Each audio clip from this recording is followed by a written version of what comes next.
மேக்ஸா? அது ரொம்ப கஷ்டமான சப்ஜெக்ட் ஆச்சு அப்படின்னு நினைக்கிறீங்களா? அப்படின்னா இந்த வீடியோ உங்களுக்காகத்தான். மத்த எந்த சப்ஜெக்டா இருந்தாலும் புரியுதோ புரியலையோ ஈஸியா மெமரி பண்ணிட்டு மார்க் எடுத்துட்டு போயிட்டே இருப்போம். ஆனா மேக்ஸ் அப்படி கிடையாது. ஏன்னா இங்க மேக்ஸ்ல ஒவ்வொரு கான்செப்டையும் நல்லா புரிஞ்சுக்கிட்டா மட்டும்தான் மார்க்கே எடுக்க முடியும்.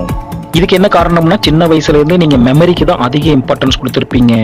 அது மட்டும் இல்லாம மெமரி பண்றது உங்களுக்கு ஈஸின்னு நீங்களே நினைச்சுக்கிட்டீங்க. பட் மேக்ஸ் படிச்சா உங்க மூளைக்கு அதிக சிந்திக்கிற நேரத்தை கொடுக்க வேண்டி வரும். அதனாலதான் அது உங்களுக்கு ரொம்ப கஷ்டமாவே இருக்கு. ஆனா இந்த காலத்துல மேக்ஸ் இல்லைன்னா ஒண்ணுமே பண்ணவே முடியாது. முதல்ல இந்த ரெண்டு விஷயத்தை கடைப்பிடிங்க. மேக்ஸ் உங்களுக்கு பிடிச்ச சப்ஜெக்டா மாறிடும். ஃபர்ஸ்ட் உங்களால சிந்திக்க முடியும்னா அப்ப கண்டிப்பா உங்களால நல்லா மேக்ஸ் கூட போட முடியும் அப்படின்னு நம்புங்க.